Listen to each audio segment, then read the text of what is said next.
Hello and welcome back with Roshan. कैसे हैं आप लोग? दुआ कर रहा हूँ कि अच्छे ही हो। चलिए, बिना टाइम वेस्ट किए शुरू करते हैं। हमारा पहला क्वेश्चन है, जब प्रकाश एक माध्यम से दूसरे माध्यम में जाता है तो अपवर्तन होता है, किस कारण से? यहाँ पे ये हमें बताना है। तो ऑप्शन ए है प्रकाश की चाल में परिवर्तन होने के कारण। ऑप्शन बी है प्रकाश की चाल में परिवर्तन नहीं होने के कारण।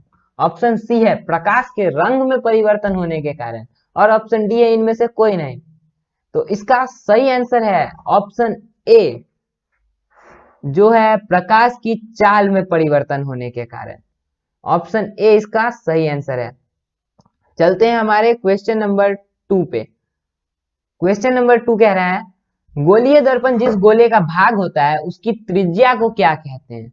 मतलब जो अवतल दर्पण उत्तल दर्पण जो जिस गोले का भाग होता है, गोलीय दर्पण का भाग होता है, उसे उसकी त्रिज्या को क्या कहते हैं? तो उसकी त्रिज्या ऑप्शन ए कह रहा है वक्रता केंद्र। ऑप्शन बी है वक्रता त्रिज्या। ऑप्शन सी है फोकस दूरी। और ऑप्शन डी है इनमें से कोई नहीं। तो इसका सही आंसर है ऑप्शन ए वक्रता त्रिज्या। यहाँ पे साफ साफ त्रिज्या लिख दिया है, तो यहाँ पे मतलब हमें कुछ भी सोचने की जरूरत नहीं है, त्रिज्या को त्रिज्या ही कहेंगे। चलते हैं अब हमारे क्वेश्चन नंबर 3 पे। क्वेश्चन नंबर 3 कह रहा है, प्रकाश की किरणों के समूह को क्या कहते हैं? ऑप्शन ए है प्रकाश किरण। ऑप्शन बी है किरण समूह। ऑप्शन सी है किरण पुंज। और ऑप्शन डी है इनमें से कोई नहीं। तो ऑप इसका सही आंसर है ऑप्शन सी किरण पुंज। किरण पुंज इसका सही आंसर है। चलते हैं हमारे क्वेश्चन नंबर 4 पे। क्वेश्चन नंबर 4 हमारा कह रहा है, जो वस्तुएं स्वयं प्रकाश उत्सर्जित नहीं करती हैं उन्हें क्या कहते हैं? ऑप्शन ए है प्रदीप्त वस्तुएं। ऑप्शन बी है पारदर्शी वस्तुएं। ऑप्शन सी है अप्रदीप्त वस्तुएं। और ऑप्शन डी है इनमें से कोई नहीं।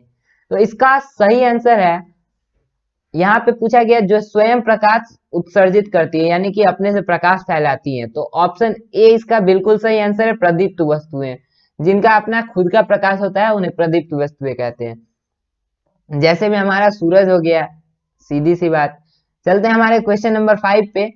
क्वेश्चन नंबर 5 कह रहा है, निम्न में से किस ठोस द्रव्यात्मक माध्यम का निरपेक्ष अपवर्तनांक अधिकतम होता है? ऑप्शन ए है कांच। ऑप्शन बी है हीरा। ऑप्शन सी है चट्टान। और ऑप्शन डी है इनमें से कोई नहीं। तो इसका सही आंसर है ऑप्शन बी हीरा।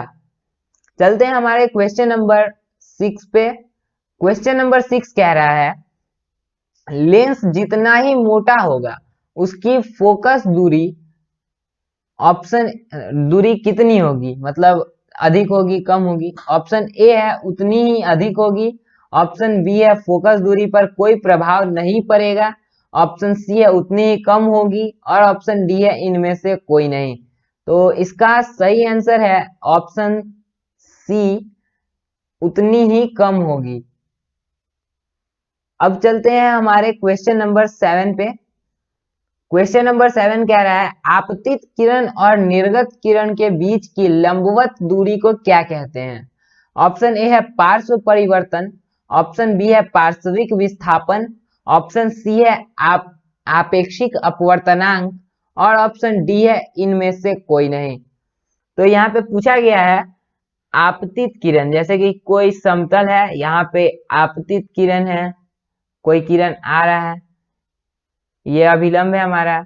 और ये निर्गत किरण, तो निर्गत किरण जो मुड़ेगा, ठीक है। तो यहाँ पे इसकी, हाँ, तो इसके सिधाई में और इसके सिधाई में इसके बीच की दूरी को क्या कहते हैं? ये दूरी, ठीक है।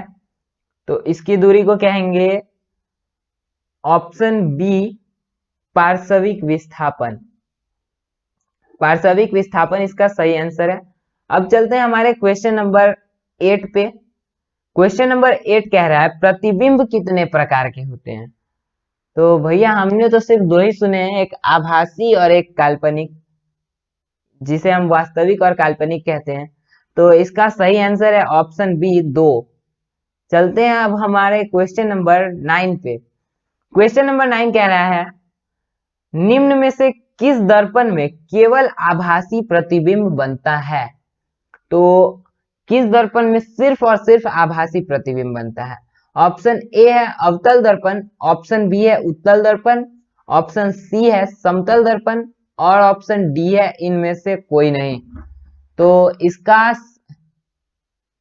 इसका ऑप्शन डी है बी तथा सी दोनों, यानी कि उत्तल और समतल दोनों।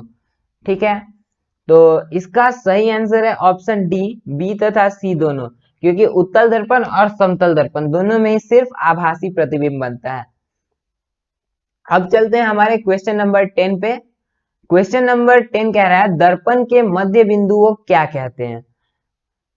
तो ऑप्शन ए है ध्रुव, ऑप्शन बी है वक्रता केंद्र, ऑप्शन सी है वक्रता त्रिज्या और ऑप्शन डी है इनमें से कोई नहीं।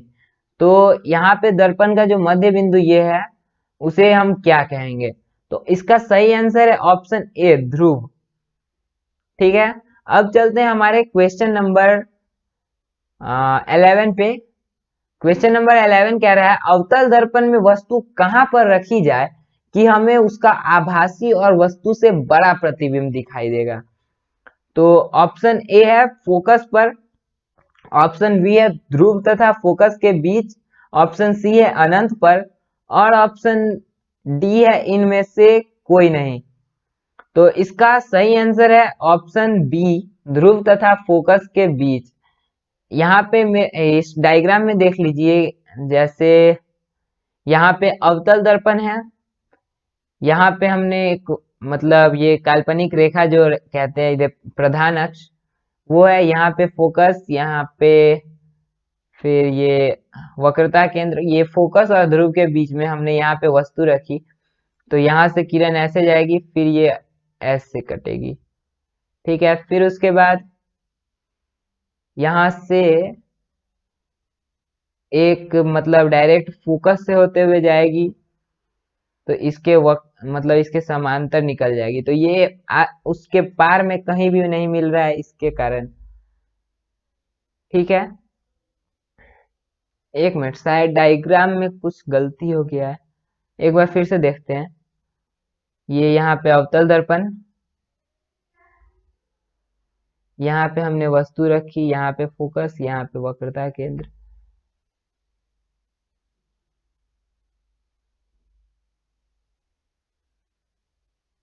हाँ इस साइड फोकस से जाएगी।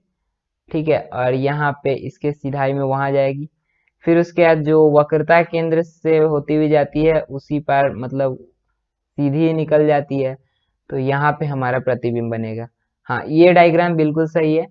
ठीक है, तो यहाँ पे वस्तु से बड़ा प्रतिबिंब बन रहा है, देख लीजिए आप लोग, यहाँ वस्तु है और यहाँ प्रतिबिंब है। अब चलते हैं हमारे क्वेश्चन नंबर 12 पे। क्वेश्चन नंबर 12 कह रहा है उत्तल लेंस में वस्तु कहाँ रखने पर प्रतिबिंब का आकार वस्तु के आकार के बराबर बनेगा। तो उत्तल लेंस में वस्तु को कहाँ पे रखें। तो इसका सही आंसर है ऑप्शन बी 2f1, यानी कि 2f1 एक तरह से इसका वक्रता केंद्र ही हुआ। ऑप्शन इसका मतलब मैंने ऑप्शन नहीं कहा, ऑप्शन ए है f1 पर, ऑप्शन बी है 2f1 पर, ऑप्शन सी है अनंत पर और ऑप्शन डी है इनमें से कोई नहीं। तो इसका सही आंसर ऑप्शन बी 2f1 पर। इसका डायग्राम हम लोग चैप्टर में देख लेंगे। अब चलते हैं हमारे क्वेश्चन नंबर 13 पे। क्वेश्चन नंबर 13 कह रहा है प्रकाश के अपवर्तन के दूसरे नियम को क्या कहते हैं। तो ये मैंने कल वीडियो में बताया था कि उसे हम स्नेल का नियम कहते हैं। तो इसमें डायरेक्ट स्नेल का नियम लिख दीजिए यहाँ पे, स्नेल का नियम ऑप्शन बी बिल्कुल सही आंसर है। चलते हैं हमारे क्वेश्चन नंबर 14 पे। क्वेश्चन नंबर 14 कह रहा है समतल दर्पण पर लंबवत पड़ने वाली किरण परावर्तन किरण का क्या होता है। ऑप्शन ए है परावर्तन के बाद एक बिंदु से अपसरित होगी, ऑप्शन बी है परावर्तन के बाद पुनः उसी पथ पर लौट जाएगी, ऑप्शन सी है परावर्तन के बाद तिरछी निकलेगी और ऑप्शन डी है इनमें से कोई नहीं। तो इसका सही आंसर है ऑप्शन बी परावर्तन के बाद पुनः उसी पथ पर लौट जाएगी। जैसे कि ये समतल दर्पण है, सीधा बना देते हैं इसे। जैसे कि ये हमारा यहाँ पे समतल दर्पण है, यहाँ पे कोई किरण आई तो इस पथ पे आई और इसी पथ पे यहाँ से टकरा कर चली गई, तो यही है, उसी पथ पर लौट जाएगी। ऑप्शन बी इसका सही आंसर है। चलते हैं हमारे आज के लास्ट क्वेश्चन, क्वेश्चन नंबर 15 पे। क्वेश्चन नंबर 15 कह रहा है किस किरण पुंज में प्रकाश की किरणें एक बिंदु स्रोत से निकलकर फैलती चली जाती हैं? ऑप्शन ए है अपसारी किरण पुंज, ऑप्शन बी है अभिसारी किरण पुंज, ऑप्शन सी है समांतर किरण पुंज और ऑप्शन डी है इनमें से कोई नहीं। तो यहाँ पे किस किरण पुंज में किरणें एक बिंदु स्रोत से निकलकर फैलती चली जाती हैं? जैसे एक बिंदु स्रोत है, यहाँ से फैल रहा है, फैल रहा है, फैल रहा है, फैल रहा है,